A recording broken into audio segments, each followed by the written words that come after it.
There is a moment of profound and unsettling clarity that arrives for everyone, if they are paying attention. It is the moment you truly internalize a simple, stark fact: nobody cares. Not in the cruel, dismissive sense, but in the literal, logistical reality of human existence. Nobody is spending their days and nights preoccupied with your performance, your missteps, your wardrobe, your awkward pause in a conversation, your dream you haven't yet achieved. They are the protagonists of their own story, just as you are of yours. They are battling their own private anxieties, nursing their own hidden wounds, chasing their own elusive validations. Your image in their mind is a fleeting snapshot, blurred at the edges, quickly filed away. This realization, which can initially feel like a cold plunge into isolation, is in fact the gateway to your greatest liberation. Stoicism does not shy away from this truth, it builds its entire edifice of freedom upon it. Consider the weight you carry. The weight of imagined judgments. The exhausting performance you maintain, tailoring your words, your opinions, your very personality to fit what you believe will earn approval, avoid criticism, or secure your place in the invisible hierarchy. You are dancing, constantly, for a jury that is not only absent, but blindfolded. They cannot see your dance. They are too busy rehearsing their own. The anxiety of "what will they think" is a tax you pay on an imaginary income. The "they" is a phantom. When you realize this, the music stops.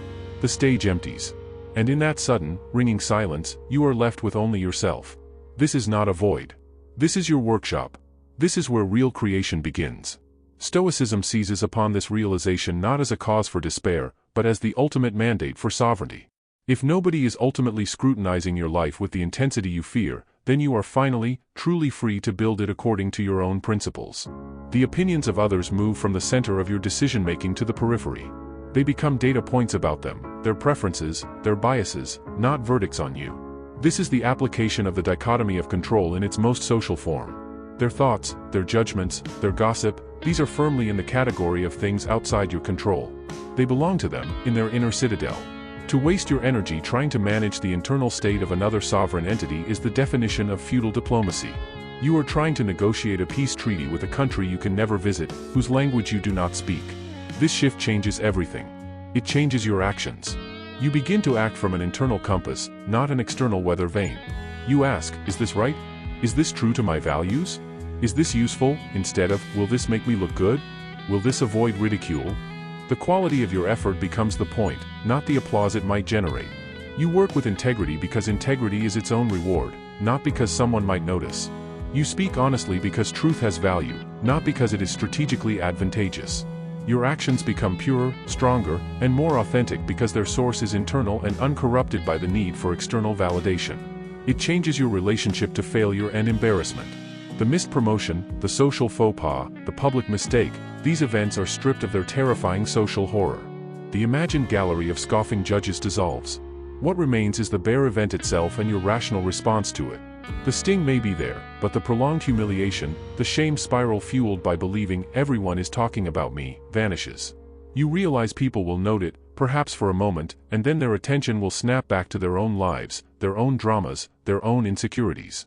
Your failure is a paragraph in a book they are barely skimming. This allows you to get up, learn, and move on with a speed and grace that was impossible when you believed you were perpetually on stage. It changes your capacity for joy. When you cease performing for phantom approval, you can enjoy things simply because you enjoy them. The music you love without irony. The hobby you pursue without posting about it. The quiet afternoon, the book, the walk, these become genuinely yours, uncontaminated by the need to curate them for an audience. Your pleasures become deeper because they are not performances. They are experiences. This is not a philosophy of misanthropy or isolation. It is a philosophy of correct relationship. When you are free from the desperate need for others to care in a specific way, you can actually connect with them more genuinely. You can listen to them not to craft your perfect response, but to actually understand them. You can offer help without the silent expectation of gratitude or reciprocation. You can love without the clinging need for that love to be validated in precisely the manner you dictate. Your interactions are no longer transactions for emotional currency. They become choices, offered freely from a place of internal abundance. The moment of realization, nobody cares, is the moment you inherit your own life. The burden of perception is lifted. The contract with the phantom audience is nullified. You are left standing in the quiet, immense space of your own potential. It can feel lonely for a second, until you realize this loneliness is actually the spaciousness of freedom. This is the space where you can build. Where you can think your own thoughts, pursue your own definition of excellence, and craft a character based on virtue, not on visibility. Stoicism provides the tools for this construction. It gives you the blueprint for that inner citadel. Its walls are your judgments, fortified by reason. Its treasury is your self-respect, earned through action aligned with your values. It needs no applause from outside to stand. It is self-sufficient. So when the clarity comes, do not recoil. Lean into it. The world's indifference is not your curse. It is your permission slip. Permission to stop performing. Permission to stop obsessing over your review in a play nobody is watching. Permission to take all that energy, the energy of anxiety, of people-pleasing, of image management, and reinvest it. Pour it into your work. Pour it into your character. Pour it into the few relationships you truly cherish. Pour it into the silent, steadfast project of becoming someone you respect, regardless of who is looking. Everything changes because you are no longer living for an echo.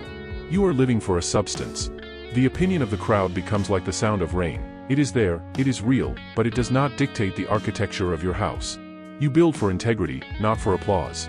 And in that building, you find a peace and a power that no amount of caring from the outside could ever provide. You are finally, unshakably, free.